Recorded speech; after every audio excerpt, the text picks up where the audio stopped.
welcome to this week's episode of Culture and Chaos. Let's get this episode started. We have 44 seconds. That was Him I Guess by Kate DeMartini. Welcome to this episode of Culture and Chaos. I'm your host, Komal. We are on Smoke Radio, and we are going to talk about very fun pop culture-esque things today. I have a long list that I've curated in the past 5 minutes because I did forget my script at home, but do not fret, you guys. We are more than ever prepared, okay? I wanted to start off with some role model because we're gonna talk about Timothée Chalamet right after this next song, and I thought they look enough alike for that to be a good enough segue, okay? So this is Super Glow by Role Model. Y'all fuck with that? I fuck with that. A little bit of super glue, sick by my side. 2, 1. That was Super Glue by Role Model, an amazing song, as we all know.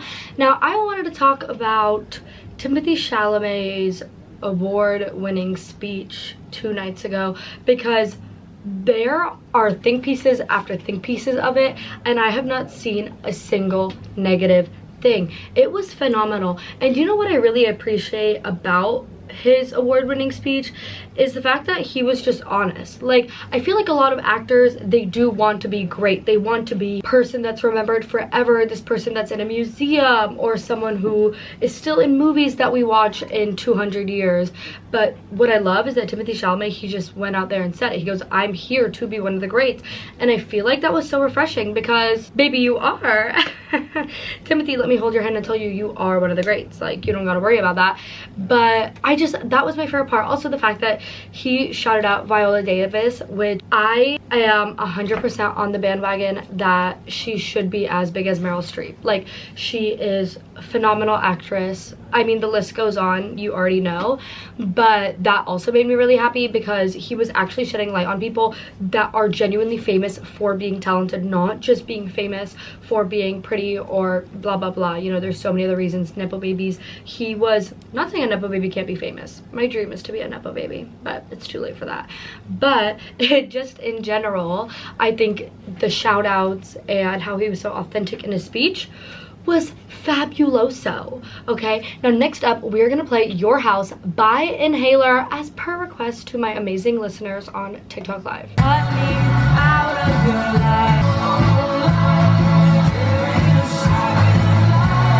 Cut me out of your life. That was Your House by Inhaler. I wanted to talk about a very peculiar video I saw last night on my FYP. And do you guys know what it is?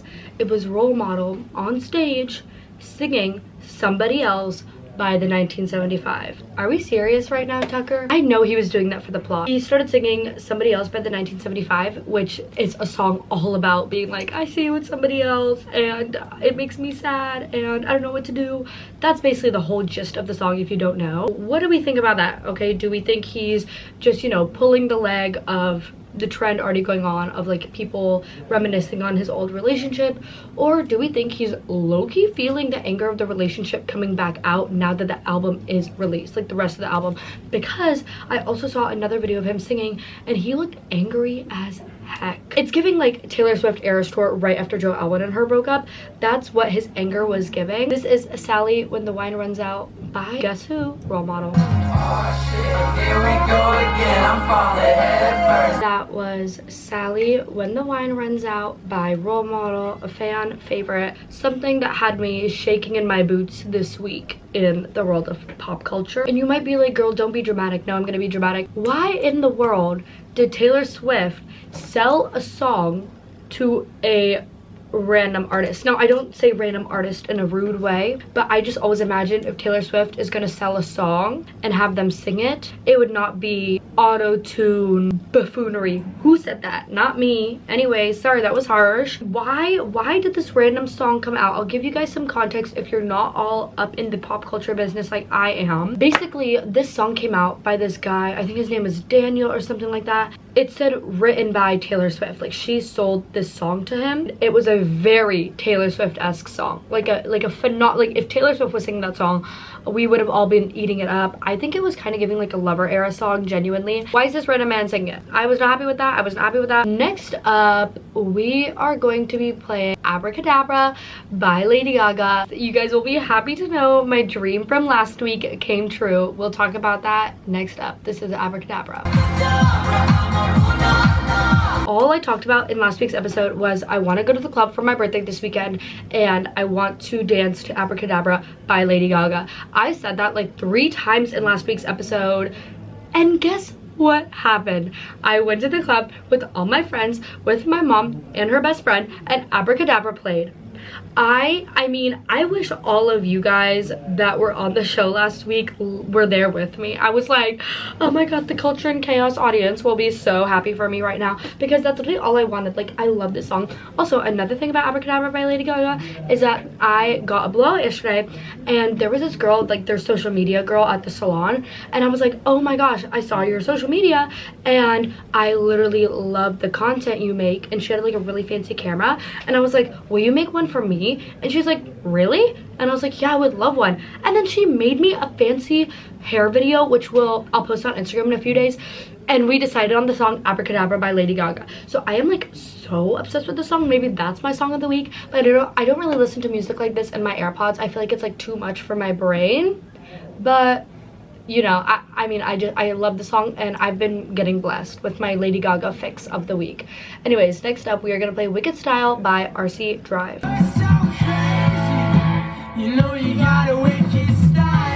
That was Wicked Style by RC Drive.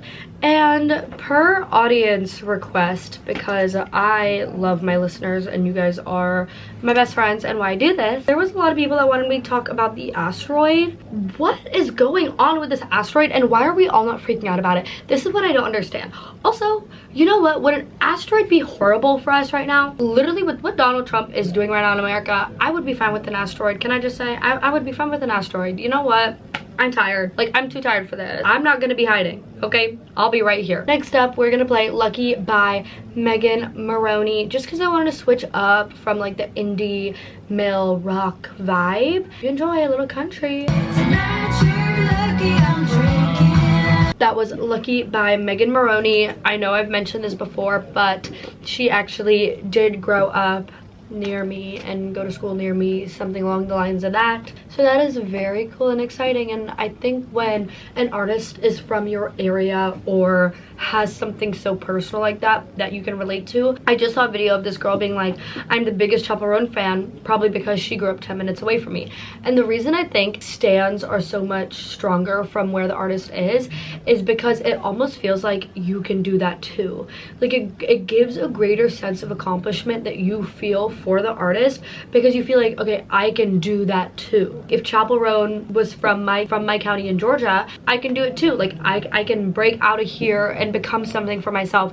And I think that's something really interesting about stan culture I feel like we don't really talk about. I also think that's the reason why East Asian stan culture is so huge. It's because it's like very location based. I don't know if you guys have watched the Dream Academy on Netflix. It's like where they build K-pop stars from the ground up in America. One of the girls, Sophia, a lot of people say Sophia only got into the group because she got the most votes from her home country. I'm not surprised or shocked by that assumption because it makes sense. Anyways, I'm so sorry for rambling, guys. Like, I totally went off script for that one. I just love this topic so much. Next up, we're gonna play an oldie but a goodie. I used to play this all the time when the show started, and I can't believe I forgot about it. This is Miracle Aligner by The Last Shadow Puppets.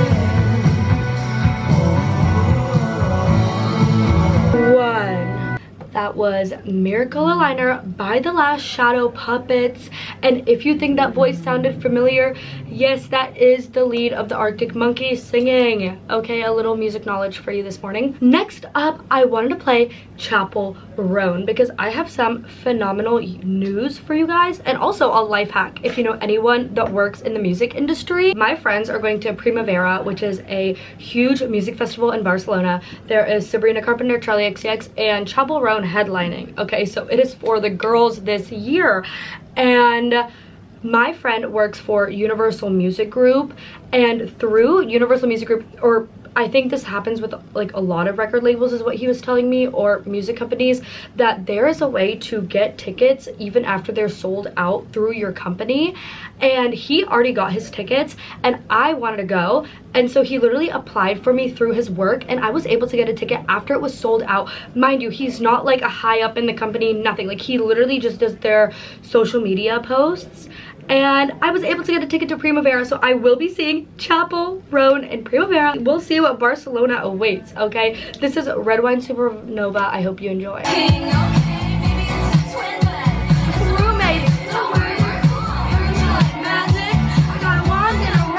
That was Red Wine Supernova by Chapel Roan. And next up, we are playing the Wallows because I realized a lot of you guys don't know my infamous story of being an idiot, okay, when your favorite artist is around. So probably when I was like 13, 14, I was going to Wallows concert in Atlanta. Me and my friend, we were like so young. We convinced our parents to drive us to the city and take us to this concert. We were so excited. Like it was one of those things that, you know, when you're little and you make a presentation so your mom will get you a dog, it was like that. Like we were begging to go to this concert. So we go and we end up being like 30 to 40 minutes later than we wanted to be. And at this venue, it was smaller. I'm pretty sure it was the Tabernacle in Atlanta, and you had to be in queue for like hours to even not be in the very, very back of the stadium venue. And so I literally jump out of the car once we got there. Me and my friend, we jump out of the car when we got to the venue, and we are running and we are hearing people from line like in front of us screaming at us like, look, look, look. And we are just running and running, and we're like, we need to get in line, we need to get in line. Tell me why we mid-run turn around and Dylan Minette and the rest of the band were just standing there. We're right next to our car. They were taking Instagram pictures. They were taking Instagram pictures. We walked right past them. Not walked, we ran right past them. And that, ever since that, I'm like, girl, you gotta start being patient. Like, patience is a virtue, because how did I miss my favorite artist at the time being right next to me? So in honor of that, and in honor of their tour at the moment going extremely viral, this is Remember When by the Wallows.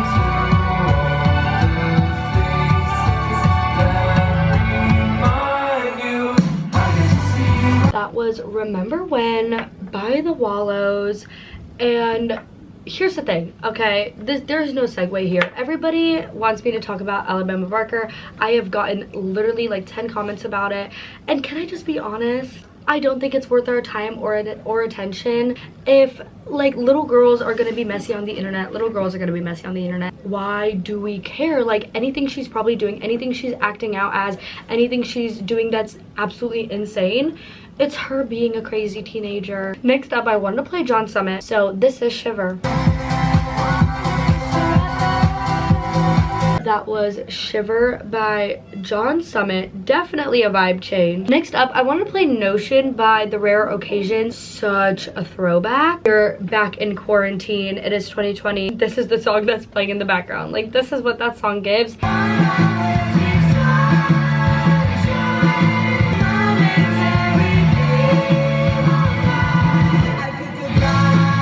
Notion by The Rare Occasions. And next up, we will be playing some Bob Dylan. Bob Dylan is known as a cranky old man, but I don't think we should hate on him for this because it's rightfully deserved. Bob Dylan was integral in the civil rights movement, and I have not watched the new Timothée Chalamet movie, but I will be doing that soon, and I think it probably touches on that too. He was phenomenal when he was active and in society as a famous person, question mark. I don't know, what was it considered back then? We were playing Bob Dylan. I love him so much. He's my icon, he's my legend. Knocking on Heaven's Door by Bob Dylan. That was Knocking on Heaven's Door by Bob Dylan.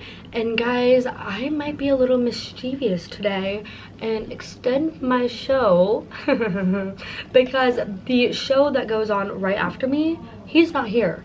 if you are here, come to the front, because I don't see anyone.